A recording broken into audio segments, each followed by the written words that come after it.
3 men vanish from this lighthouse, but the scene they left behind makes no sense.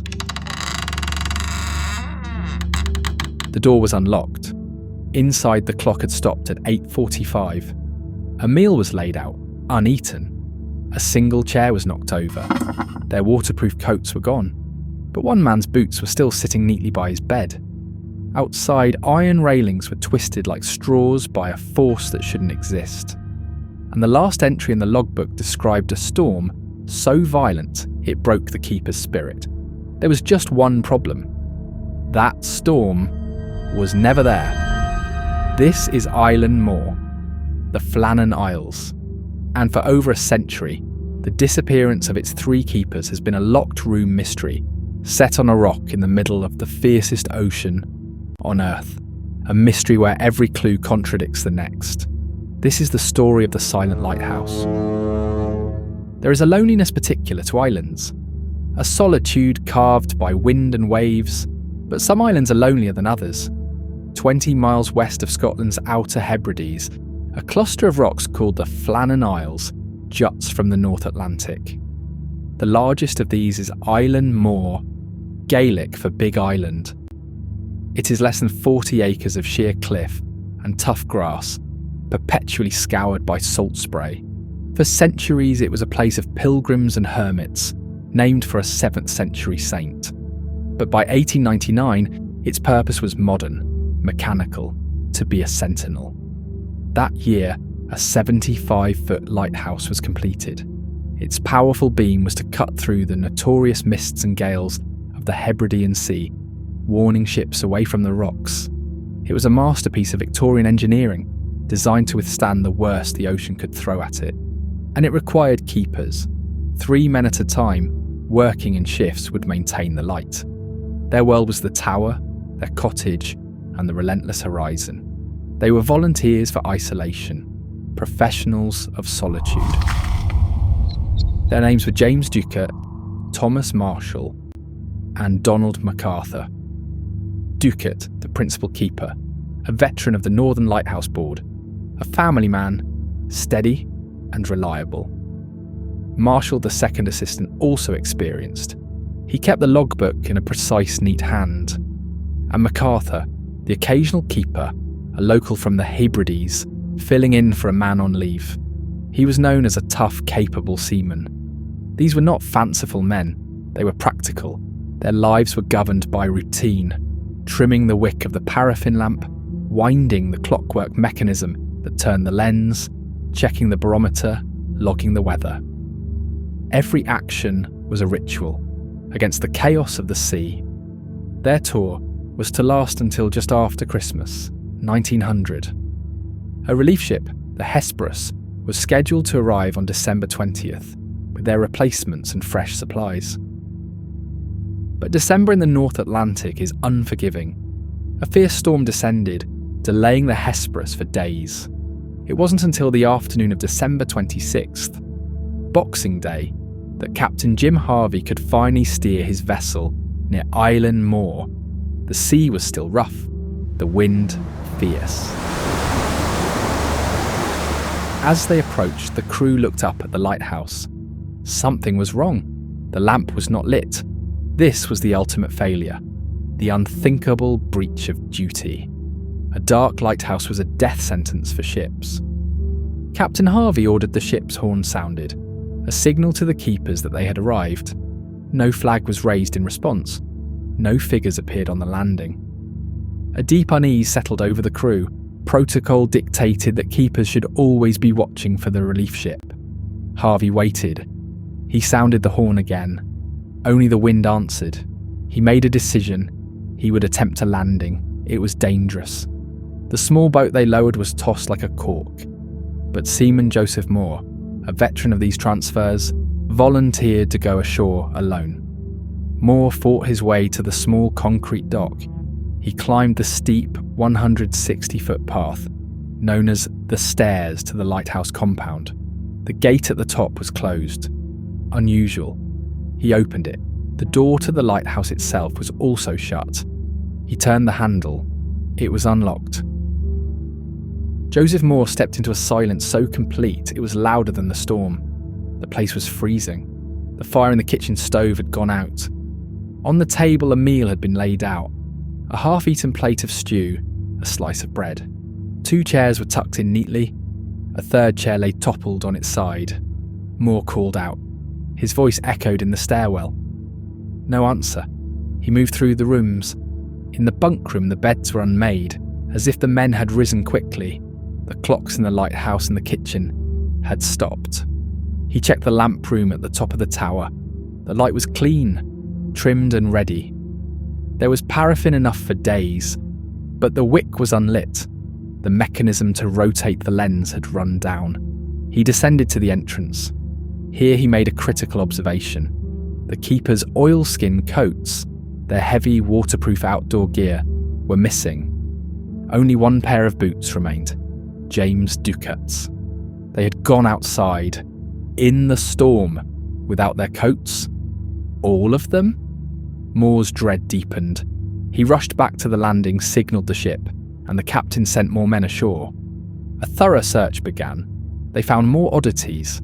The West Landing, a concrete platform for receiving supplies, showed signs of recent massive damage. Iron railings were bent and twisted. A storage box, bolted to rock 110 feet above sea level, had been torn from its mountings. A heavy crane was displaced. It looked as though a giant wave, an impossible wall of water, had assaulted the cliff. But the East Landing, just around the corner, was completely untouched. The men searched the entire island. They found no bodies, no scraps of clothing, no signs of a struggle. The 3 keepers had vanished, leaving behind a series of clues that contradicted each other. The final place they checked was the logbook. The log was a tale of 2 storms. The last entry, written by Thomas Marshall, was dated December 15th. Storms stop, sea calm, God is over all. But the entries leading up to it were terrifying. December 12th. Severe winds, the worst I have ever seen. James Ducat, irritable. December 13th. Storm continued through the night. Wind shifted west by north. Ducat quiet. McArthur praying. December 14th. Storm continued. Could not send signal. McArthur crying. December 15th, 9 a.m. Storm still raging, wind steady. Could not relieve keepers. All in good spirits. Then the final 9 p.m. entry. Storm stop, sea calm. God is over all. The log painted a picture of men under immense psychological strain, witnessing a storm of biblical fury. But here was the crack in the story. The crack that would split the mystery wide open. The Hesperus had been in the area on December 12th to 13th. Its captain and crew reported rough seas, yes, but nothing like the apocalyptic weather described in the log. More damningly, the official meteorological records from the British mainland showed no major storm systems in the area that week. So, what were they logging? Were they describing a purely local freak meteorological event? Were the entries a coded message or a sign of shared hallucination? Or was the logbook a fiction? The official Board of Inquiry convened in January 1901. They interviewed Captain Harvey, Joseph Moore, and others. They examined the evidence. Their conclusion was succinct and to many, unsatisfying. James Ducat, Thomas Marshall, and Donald McArthur had been overcome by a great sea. They theorised that one keeper, seeing damage at the West Landing, had gone to investigate. A second went to assist. A third, seeing his comrades in peril, rushed out to help. A massive wave swept all 3 to their deaths. The case was closed, but the public and the generations that followed were not satisfied. The explanation felt too neat. It didn't account for the stopped clocks. It didn't explain why the experienced McArthur would go out without his boots. It didn't explain the profound dissonance between the log and the weather reports. The official story was a period on a sentence that felt like it should end with a question mark. In the absence of fact, theory rushes in. Over the decades, the Flannan Isles have become a Rorschach test for our fears. The rogue wave, the most accepted modern theory. Oceanography now recognises freak waves, single colossal walls of water that can appear even in moderate seas. Perhaps such a wave, localised and deadly, hit the West Landing exactly as the board described. It is science's answer, and it is plausible. The human drama, a darker tale. Isolation breeds tension, and argument turns violent. Perhaps there was a fight, an accident, a cover-up that ended with bodies disposed of in the sea, and a logbook filled with false entries to explain their absence. It's a theory of murder, not mystery. The supernatural. The oldest explanation. Island Moor had a reputation long before the Lighthouse. Local folklore spoke of it as a thin place, where the veil between worlds was weak. Some spoke of phantom emigrant ships or spirits that lured men into the sea. For those inclined, the keepers didn't just vanish, they were taken. Today, the Flannan Isles lighthouse is automated. No keeper has lived there for decades.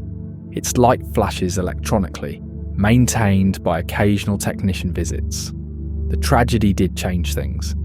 The Northern Lighthouse Board instituted a new rule.